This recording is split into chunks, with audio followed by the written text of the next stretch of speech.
Luke, d'ailleurs, Maurice aurait eu 100 ans cette année. Lucky Luke, mais pas vraiment Lucky Luke, finalement, Mathieu. C'est un nouveau Lucky Luke, mais c'est pas un Lucky Luke classique. Oui. Alors, vous savez, c'est un peu comme avec Spirou. Hein. Il y a d'un côté les albums Lucky Luke traditionnels qui sont signés par le tandem Jules et HD. Et le dernier paru, c'est L'Arche de Rantanplan. Et à côté de ça, il y a les albums qu'on appelle les Lucky Luke vus par, et qui sont davantage dans le registre de l'hommage ou de la réinterprétation. Il y a notamment eu des magnifiques albums de Lucky Luke signés par Mathieu Bonhomme, qui est un dessinateur remarquable, notamment le Wanted Lucky Luke qu'on voit là. Et donc ici, Les Indomptés, c'est un Lucky Luke version Blutch. Alors Blutch, c'est un auteur français dont le pseudonyme vient d'un personnage des Tuniques Bleues. Hein, vous connaissez sans doute Chesterfield et Blutch. Et Blutch, il est plutôt catalogué comme un auteur un peu intello, hein, clairement, avec des albums comme La mer à boire, par exemple. Mais de temps en temps, il aime bien aussi toucher à la BD un peu plus populaire.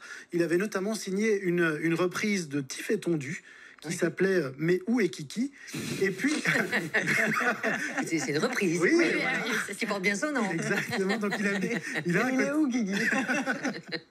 Et alors, il adore Lucky Luke, Blutch, depuis toujours. Donc, il dit lui-même que c'est un personnage qui occupe ses pensées depuis 50 ans. Donc, vraiment, depuis qu'il est gosse, il dessine Lucky Luke, il lit Lucky Luke, il vit Lucky Luke, il adore Lucky Luke.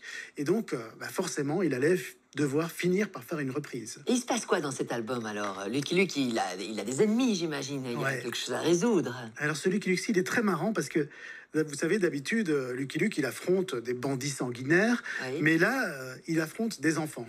Donc, par un concours de circonstances, Lucky Luke va devoir s'occuper de deux enfants, Rose et Casper, qui sont deux enfants plutôt turbulents et imprévisibles, et qui ne vont pas tarder à mettre ses nerfs à rude épreuve. Alors, c'est très amusant de retrouver Lucky Luke dans un rôle qui ne lui convient, mais pas du tout. Hein. C'est ça qui est drôle. Il ne sait pas y faire avec les enfants. En fait, il dit lui-même à un moment donné dans l'album « J'aime pas les enfants ». Et donc, il est vraiment à l'aise face à des Indiens sanguinaires, des bandits sans scrupules. Mais les enfants, par contre, c'est beaucoup plus compliqué. Et donc, dans cet album, il essaye en permanence de se débarrasser de Rose et de Casper, qu'il essaye de confier à d'autres personnes. Mais il n'y arrive jamais vraiment. Et comme en même temps, il doit composer avec un shérif pantouflard qui ne l'aide pas du tout et des citadins qui le critiquent en permanence, il passe un peu un sale moment dans cet album. Excellent. Et c'est pour ça qu'on l'adore aussi. C'est autobiographique ou pas? Il y a un côté un peu... Alors, il y a un côté autobiographique qui n'est pas forcément évident, mais... Blutch. Voilà, c'est ça, parce que ce qui est très beau dans cet album, c'est que c'est pas seulement un hommage de Blutch à Lucky Luke, c'est aussi et surtout un hommage à ses propres enfants.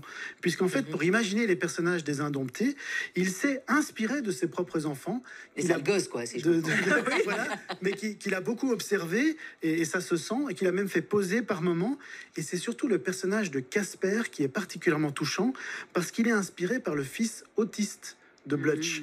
Et donc, c'est vraiment une jolie manière, cet album, de parler aussi du handicap, de la différence, des enfants extraordinaires, comme en parlait Jérémy tout à l'heure. Donc, clairement, c'est très drôle parce que Casper, c'est un personnage qui amène beaucoup de comédie, de malentendus, parce qu'il a toujours des réactions un peu décalées. Et clairement, ça crée un effet comique vraiment assez drôle dans cet album. Mathieu, la question qui fâche.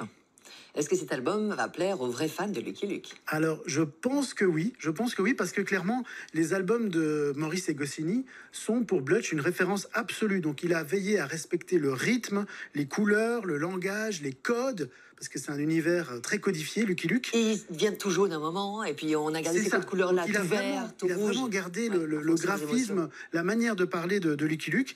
Mais ce qui est intéressant, c'est qu'il est parvenu quand même, tout en respectant l'œuvre originale, à y insuffler une dimension personnelle, presque même une dimension intime, puisque cet album parle aussi de ses enfants. Donc c'est vraiment une belle réussite. Merci beaucoup Mathieu. Et puis Lucky Luke qui s'occupe de deux gamins. Rien que ça vaut le détour. Album à remporter là tout de suite par SMS au 6003. Qui veut repartir avec Les Indomptés donc. Et puis c'est assumé, un hommage à Lucky Luke. Voilà. D'après Maurice, par Blutch. Je veux dire, on n'a pas essayé de faire comme Maurice. On est bien d'accord. Et puis... Dans le pack BD aussi, aujourd'hui, on rajoute l'abbé Pierre. C'est une biographie aussi sur l'abbé Pierre qui nous rappelle qu'il a créé notamment les Emmaüs. Oui. Et puis, encore une BD pour vous. Regardez, c'est une BD plutôt écologique, là, La Brute et le Divin, avec un très très beau dessin. C'est vraiment magnifique. Les Et couleurs, tout est oui. biodégradable. Je veux dire, c'est de l'encre végétale. C'est le papier aussi est recyclé. 3 albums BD pour vous là tout de suite. On joue par SMS au 6003. Démarrez votre message par BD, nom, prénom, coordonnée complète, adresse mail. Bonne chance, tirage au sort dans quelques minutes. Merci Mathieu.